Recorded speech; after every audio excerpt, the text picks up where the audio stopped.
हाय दोस्तों, मैं SS class में स्वागत करता हूं।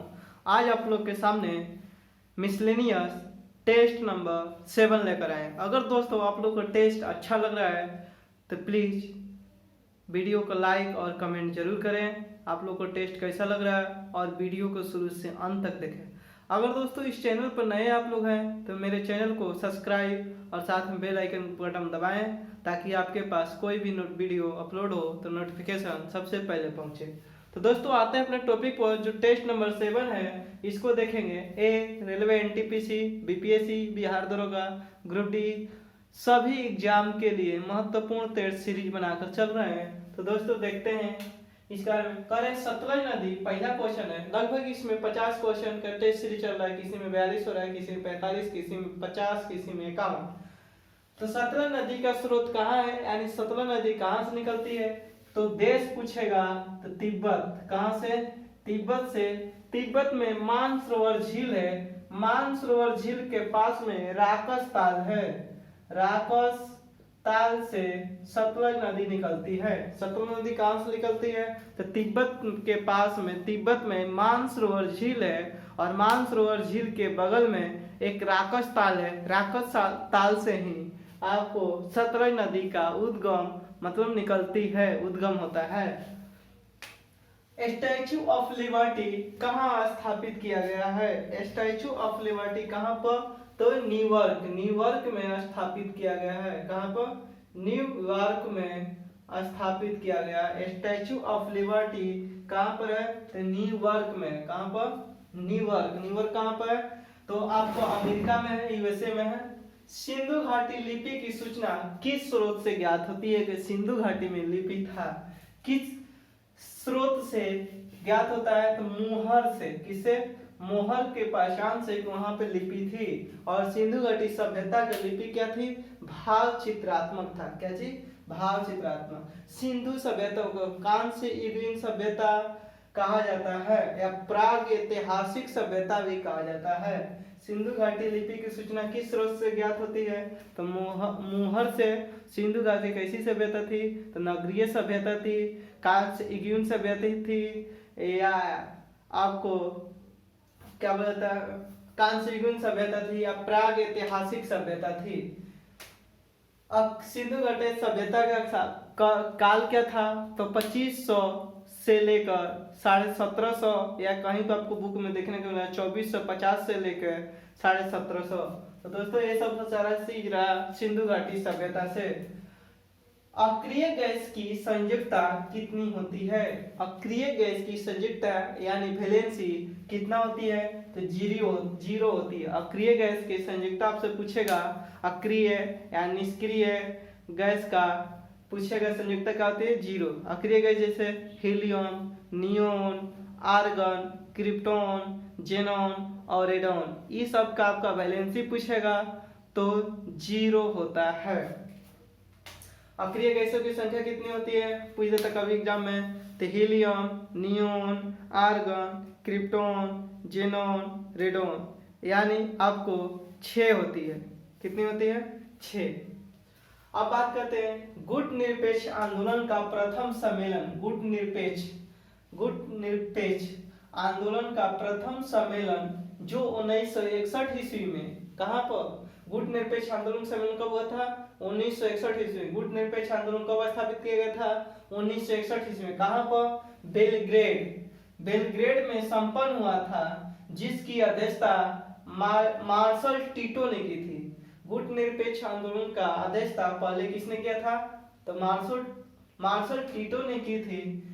में कितने देशों के प्रतिनिधि ने भाग लिया था? यानी गुट निरपेक्ष आंदोलन जो स्थापित किया गया था 1961 ईस्वी में, और यहाँ कहाँ हुआ था? बेलग्रेड में, जिसकी अध्यक्षता मार्शल टीटो ने की थी। उस समय कितने देशों ने भाग लिया था? तो दोस्तों 17 देशों ने भाग लिया था। जब भारत आजाद हुआ था तो उस समय एक आपको चल रहा था, 2 गुटों में खेमा बैठा था, एक रूस की तरफ, एक अमेरिका की तरफ। तो मतलब विश्व शक्तिशाली देश था। तो क्या किया कि भारत ने अपने एक तीसरा देश विकसित करने घोषित किया, जिसे गुट निरपेक्ष आंदोलन के नाम से जवाहरलाल नेहरू ने एक आंदोलन स्थापित सम्मेलन किया और उसी को बोलते हैं गुट निरपेक्ष आंदोलन। तो उससे दोनों खेमों से अलग होने के लिए तो कितने देशों ने भाग लिया था? 17 देशों ने। किस सिख गुरु को जहांगीर ने मृत्यु दंड दिया था? किस सिख गुरु को जहांगीर ने मृत्यु दंड दिया था? तो सिखों के 5वें गुरु अर्जुन देव। कौन थे? अर्जुन देव को, अर्जुन देव सिखों के 5वें गुरु थे। अर्जुन देव को जहांगीर ने मृत्यु दंड दिया था। अब यहीं से फिर एक क्वेश्चन और आता है कि सिखों के 9वें गुरु जो थे तेग बहादुर की हत्या किसने करवाया था? तो जहांगीर औरंगजेब ने करवाया था। तो 2 सिख गुरु थे जिसको मुगल शासनकाल के शासकों ने हत्या करवाया था। तो जहांगीर ने किसको हत्या करवाया था? तो सिखों के 5वें गुरु थे गुरु अर्जुन देव को हत्या करवाया था। किसने? जहांगीर ने। अब पूछेगा कि गुरु तेग बहादुर को हत्या किसने करवाया था? तो औरंगजेब ने। किसने? औरंगजेब ने। किस लिए? तो इस्लाम धर्म स्वीकार नहीं किए थे इसीलिए। तो दोस्तों यहाँ किस सिख गुरु को जहांगीर ने मृत्युदंड दिया था? तो अर्जुन देव। कौन से थे? 5वें सिख गुरु थे। और गुरु तेग बहादुर की हत्या किसने करवाया था? तो औरंगजेब ने।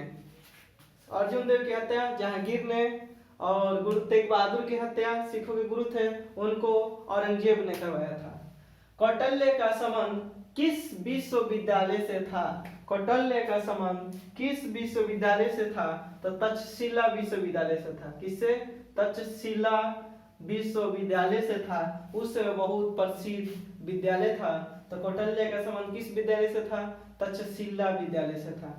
सिराजुद्दौला के साथ अंग्रेजों ने कौन सी संधि की थी? सिराजुद्दौला के साथ अंग्रेजों ने कौन सी संधि की थी? तो अलीनगर की संधि। कौन सी संधि? अलीनगर की संधि। अलीनगर की संधि किया था। सिराजुद्दौला के साथ अंग्रेजों ने कौन सी संधि किया था? अलीगढ़ की संधि किया गया था। कौन सी संधि? अलीनगर की संधि। सती प्रथा का निषेध किस वर्ष में किया गया था? यानी सती प्रथा पर पूर्ण रूप से प्रतिबंध किस वर्ष किया गया था? तो 1829 ईस्वी में। किसके सहयोग से?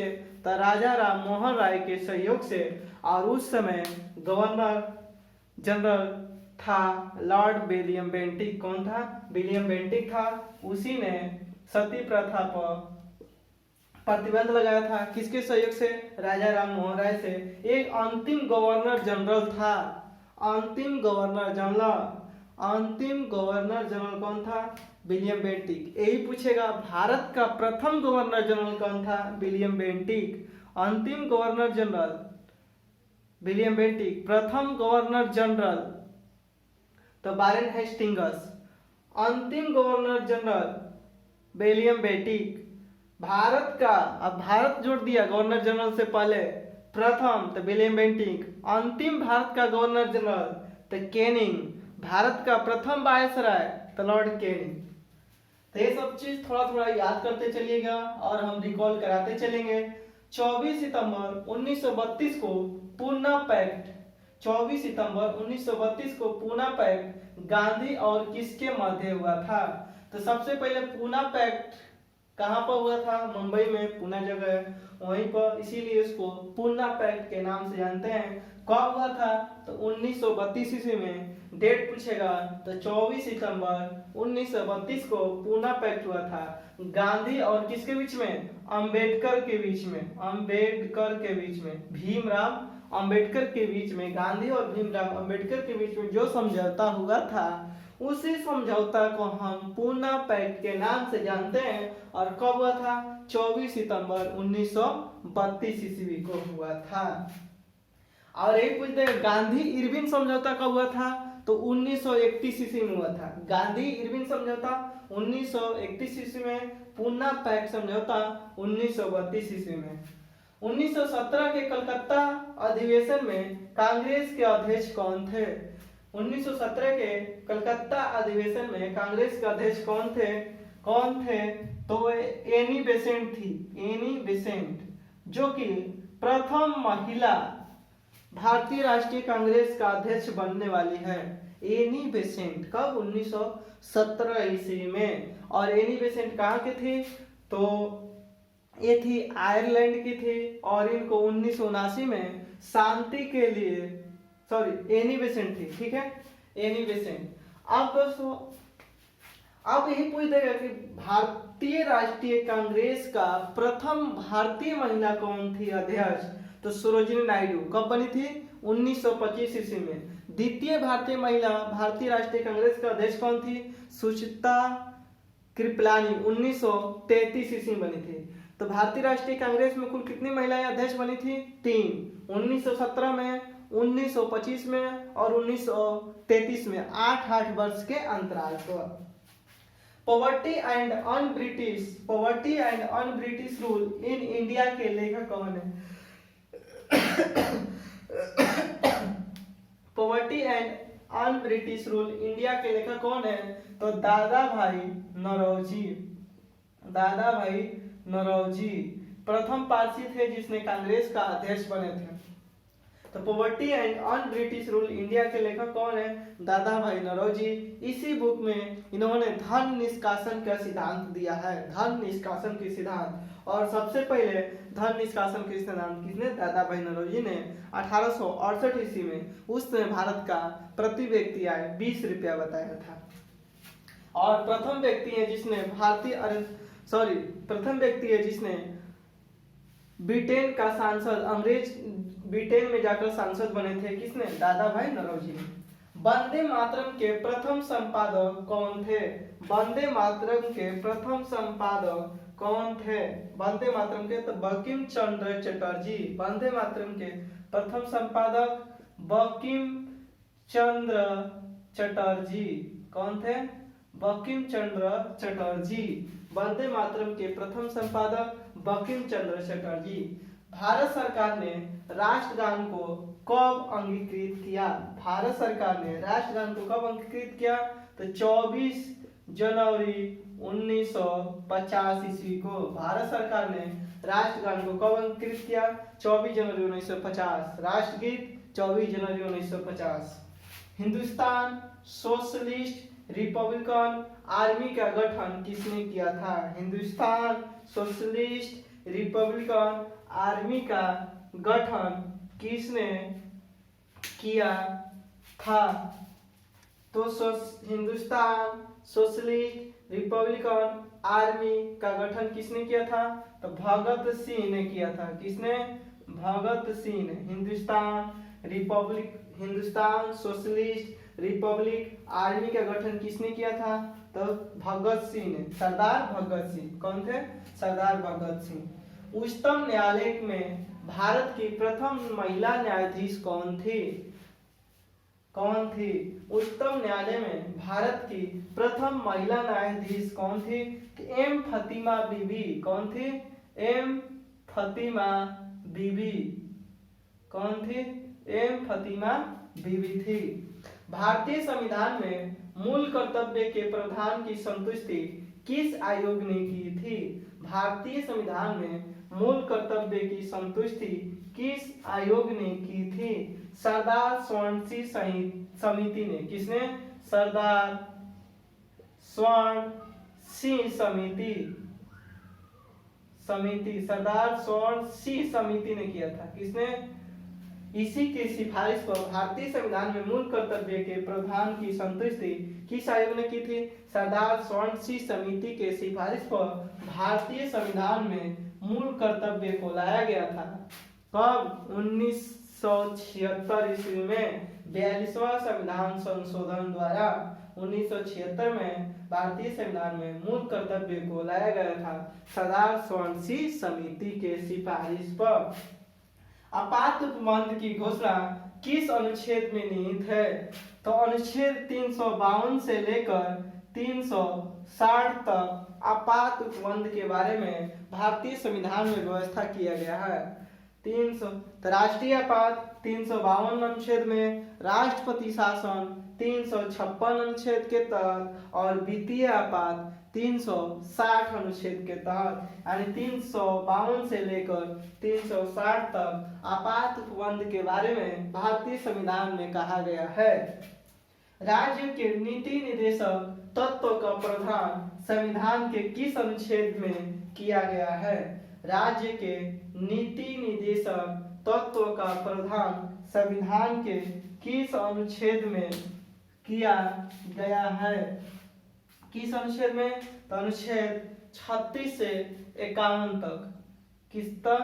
अनुच्छेद 36 से 51 तक राज्य के नीति निदेशक तत्व का प्रावधान संविधान में किया गया है। संविधान के किस अनुच्छेद में? तो अनुच्छेद 36 से शुरू होता है और 51 तक राज्य के नीति निदेशक सिद्धांत के बारे में, तत्व के बारे में बताया गया है। और ये पूछेगा मूल कर्तव्य किस अनुच्छेद में रखा गया है? तो अनुच्छेद 51 के क में मूल कर्तव्य रखा गया है। अब मूल कर्तव्य किस देश से लिया गया है? तो रसिया यानी रूस से मूल कर्तव्य लिया गया है। जबकि राज्य के नीति निर्देशक सिद्धांत या तत्व किस देश से लिया गया है? तो आयरलैंड से लिया गया है। अनुच्छेद 36 से 51 तक रखा है आयरलैंड से। भारत के किस राज्य में सबसे पहले पंचायत राज प्रारंभ किया गया था? पंचायत राज प्रारंभ तो 2 अक्टूबर महात्मा गांधी की जयंती पर 1959 ईस्वी में। कब? 1959 ईस्वी में राजस्थान राज्य में। कहां पर? राजस्थान राज्य में। और जिला पूछेगा स्थान, तो जिला नागौर जिला था। कौन सा? नागौर जिला, जो राजस्थान में 2 अक्टूबर 1959 को भारत में पहली बार पंचायत राज प्रारंभ किया गया था। और दूसरी पंचायती राज अपनाने वाला राज्य था आंध्र प्रदेश। कौन था? आंध्र प्रदेश।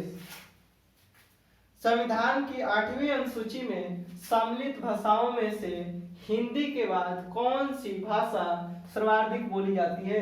यानी भारतीय संविधान में सर्वाधिक भाषा बोलने वाली हिंदी है। उसके बाद दूसरी भाषा कौन सी है? तो तेलुगु है। कौन सी? तेलुगु दूसरी भाषा है जो कि सर्वाधिक बोली जाती है। प्रथम वित्त आयोग के अध्यक्ष कौन थे? केसी नियोगी। प्रथम वित्त आयोग के अध्यक्ष कौन थे? केसी नियोगी। केसी नियोगी ने ही वित्त आयोग की स्थापना किया था। भारत के प्रथम उप प्रधानमंत्री कौन थे? सरदार वल्लभ भाई पटेल। सरदार वल्लभ भाई पटेल। और यह गृह मंत्री भी पहला थे, सरदार वल्लभ भाई पटेल। एकीकरण का जन्मदाता भारतीय किसको माना जाता है? तो सरदार वल्लभ भाई पटेल। लौह पुरुष किसे जाना जाता है? तो सरदार भाई वल्लभ पटेल को। सरदार वल्लभ भाई के पटेल सबसे कहाँ पर? तो गुजरात राज्य में बनाया गया इनका स्टैचू, प्रतिमा विश्व का सबसे ऊंचा प्रतिमा है। भारत के किस राज्य में साक्षरता प्रतिशत सर्वाधिक है? तो केरल राज्य के। किस राज्य का? केरल राज्य का सर्वाधिक साक्षरता प्रतिशत है। द्वितीय पंचवर्षीय योजना का मुख्य उद्देश्य क्या था? द्वितीय पंचवर्षीय योजना का मुख्य उद्देश्य क्या था? द्वितीय पंचवर्षीय योजना का मुख्य उद्देश्य क्या था?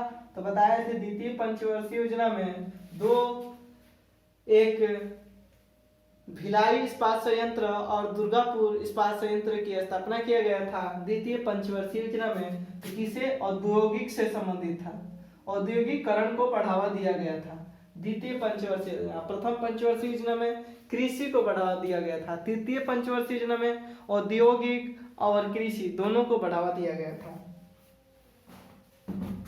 अब बात करते हैं नेक्स्ट, भारत में IRDP कब प्रारंभ किया गया था? भारत में IRDP कब प्रारंभ किया गया था?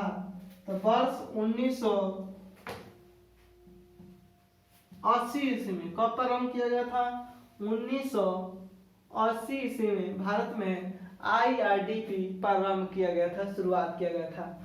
कौन सी नदी सुंदरबन डेल्टा बनाती है? तो 2 नदी है जो सुंदरबन डेल्टा बनाती है, एक गंगा बनाती है और ब्रह्मपुत्र। कौन सी नदी? गंगा और ब्रह्मपुत्र। भारत में पूछेगा सबसे लंबी नदी कौन सी है? ब्रह्मपुत्र। अगर भारत की सबसे लंबी नदी तो गंगा। हनुमंतराव समिति की सिफारिश किस उद्योग से संबंधित है? तो गंगा और ब्रह्मपुत्र नदी 2 ऐसी नदियां हैं जो कि डेल्टा के निर्माण करती है। और सुंदरबन डेल्टा किस राज्य में है? तो पश्चिम बंगाल राज्य में। सुंदरबन डेल्टा किस राज्य में है? तो पश्चिम बंगाल राज्य में आपको सुंदरबन डेल्टा है। हनुमंतराव समिति की सिफारिशें किस उद्योग से संबंधित है? तो उर्वरक उद्योग से। किस उद्योग से? उर्वरक उद्योग से संबंधित हनुमंतराव समिति की सिफारिश किस उद्योग से संबंधित है? उर्वरक उद्योग से। द इनसाइडर पुस्तक के लेखक कौन है? PV Narasimha Rao. PV Narasimha Rao. The insider पुस्तक के लेखक कौन है? पीवी नरसिम्हा राव। भैंसा सिंघी नामक जनजाति किस राज्य में पाई जाती है? भैंसा सिंघी नामक जनजाति किस राज्य में पाई जाती है? नागालैंड राज्य में। कहाँ पर? नागालैंड राज्य में भैंसा सिंघी नामक जनजाति पाई जाती है। और नागालैंड राज्य की राजकीय भाषा क्या है? तो अंग्रेजी है, यानी इंग्लिश है। बिहार स्थापना दिवस कब मनाया जाता है? तो 1 अप्रैल को बिहार स्थापना दिवस मनाया जाता है, क्योंकि 1912 ईस्वी में बंगाल से बिहार क्या हुआ था? अलग प्रांत बनाया गया था, उसीलिए 1 अप्रैल को बिहार स्थापना दिवस मनाया जाता है। भारत रत्न से सम्मानित प्रथम व्यक्ति कौन थे? तो डॉक्टर एस राधाकृष्णन। पहले इनको मिला था एस राधाकृष्णन। भारत रत्न से सम्मानित प्रथम व्यक्ति माने 3 लोगों के 1954 में दिया गया था। भारत रत्न की शुरुआत कब से? 1954 से स्थापना हुआ था, उसी समय दिया गया था। तो सबसे पहले यही जाके भारत रत्न दिए थे, किसी और को बुलाया गया था, जाके ले लिए थे। इसलिए किसी रासायनिक अभिक्रिया में धन उत्प्रेरक की भूमिका। भारत रत्न की शुरुआत कब हुआ था? तो 1954 ईस्वी से। भारत रत्न की शुरुआत कब से? 1954 ईस्वी से। किसी रासायनिक अभिक्रिया में धन उत्प्रेरक की भूमिका क्या होती है? किसी रासायनिक अभिक्रिया में धन उत्प्रेरक की क्रिया क्या भूमिका होती है? तो अभिक्रिया दर को बढ़ा देता है, बढ़ाता है। अभिक्रिया दर को क्या करता है? बढ़ा देता है। यातायात संकुलित नगरों में भूरी वायु बनने से क्या संबंध है? तो N2O नाइट्रोजन डाइऑक्साइड से भूरी वायु बन जाता है, भूरी हवा बन जाता है। कौन पादप कोशिका में उपस्थित होता है लेकिन जंतु कोशिका में अनुपस्थित होते हैं? कौन? तो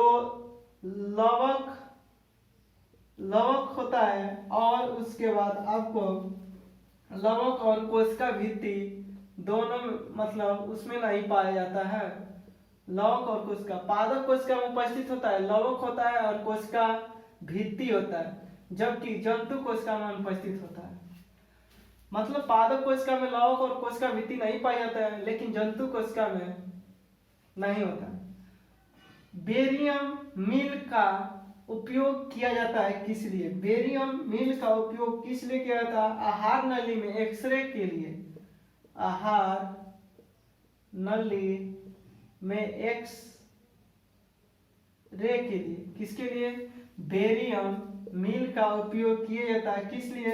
आहार नली में एक्सरे के लिए। एक्सरे के लिए, आहार नली में एक्सरे के लिए। भारत में राष्ट्रीय आय की गणना किसके द्वारा की जाती है? CSO द्वारा, केंद्रीय सांख्यिकी संगठन द्वारा। केंद्रीय सांख्यिकी संगठन द्वारा भारत में राष्ट्रीय आय की गणना की जाती है। और CSO की स्थापना कब किया गया था? 1951 ईस्वी में। बजट निर्माण के सिद्धांत के तौर पर कलातीत का नियम किस सिद्धांत से निहित है? बजट निर्माण के सिद्धांत के तौर पर कलातीत सिद्धांत किस लिए प्रसिद्ध है? तो ये बजट की वार्षिकता से संबंधित है। बजट की वार्षिकता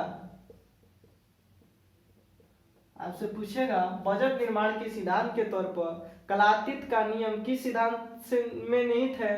तो बजट की वार्षिकता से। एक देश अपनी मुद्रा का अवमूल्यन का सहारा लेता है किस लिए? एक देश है जो अपनी मुद्रा का अवमूल्यन का सहारा लेता है किस लिए? तो व्यापार शेष को ठीक करने के लिए। व्यापार शेष को ठीक करने के लिए। व्यापार शेष को ठीक करने के लिए। द्विधातु मान के अंतर्गत कौन नियम लागू होता है? ग्रेशम का नियम। किसका?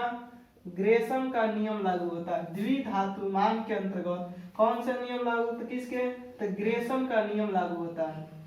रूडसेट संस्थान के प्रारंभ करने का उद्देश्य क्या था? रूडसेट संस्थान के प्रारंभ करने का उद्देश्य क्या था? तो सेवा क्षेत्र का विकास करना। किसके लिए? सेवा क्षेत्र के विकास के लिए किया गया था। सेवा क्षेत्र में अवसर उत्पन्न करने के लिए, तो सेवा क्षेत्र के लिए अवसर उत्पन्न करने के लिए, अवसर उत्पन्न करने। रूडसेट संस्थान के प्रारंभ करने का उद्देश्य क्या है? तो सेवा क्षेत्र में अवसर उत्पन्न करने के लिए। बिहार का सर्वाधिक जनसंख्या घनत्व वाला जिला कौन सी है? पटना जिला है। कौन सा जिला है? पटना जिला है। सबसे बड़ा मतलब बिहार का सर्वाधिक जनसंख्या घनत्व वाला जिला कौन सा है? पटना। प्रोजेक्ट टाइगर के अंतर्गत आने वाले बिहार का अभ्यारण्य, तो प्रोजेक्ट टाइगर में अंतर्गत में आने वाले बिहार के दो अभ्यारण्य हैं। एक वाल्मीकि अभ्यारण्य है, वाल्मीकि अभ्यारण्य, और दूसरा है भीम बांध अभ्यारण्य। भीम बांध अभ्यारण्य है। तो बिहार में दो प्रोजेक्ट टाइगर के अंतर्गत आने वाले अभ्यारण्य हैं, एक वाल्मीकि अभ्यारण्य और दूसरा भीम बांध अभ्यारण्य। बिहार में प्रांतीय किसान सभा का गठन किस वर्ष हुआ था? बिहार में प्रांतीय किसान सभा का गठन कब हुआ था? मई 1929 में। कब? मई 1929 में बिहार में प्रांतीय किसान सभा का गठन किया गया था। बिहार में नुहानी वंश का उदय किस शासक के शासन काल में हुआ था? किस शासक के शासन काल में हुआ था? बिहार में नुहानी वंश का उदय किस शासक के शासन काल में हुआ था? तो सिकंदर लोदी के शासन काल में। सिकंदर लोदी के शासन काल में बिहार में नुहानी वंश का उदय हुआ था। बिहार में नुहानी वंश का उदय किस शासक के शासन काल में हुआ था? तो सिकंदर लोदी के शासन काल में। तुगलक काल में बिहार की राजधानी कहाँ थी? तुगलक काल में बिहार की राजधानी कहाँ पर थी? तो बिहार शरीफ था। कहाँ पर? बिहार शरीफ में तुगलक काल में बिहार की राजधानी थी। तो दोस्तों ये टेस्ट रहा। अगर दोस्तों आप लोग को टेस्ट अच्छा लग रहा है तो प्लीज आप लोग अपने दोस्तों के पास ज़्यादा से ज़्यादा वीडियो को शेयर करें और कमेंट लाइक जरूर करें। तब तक के लिए मिलेंगे अगले टेस्ट में। धन्यवाद। 8वां टेस्ट में मिलेंगे।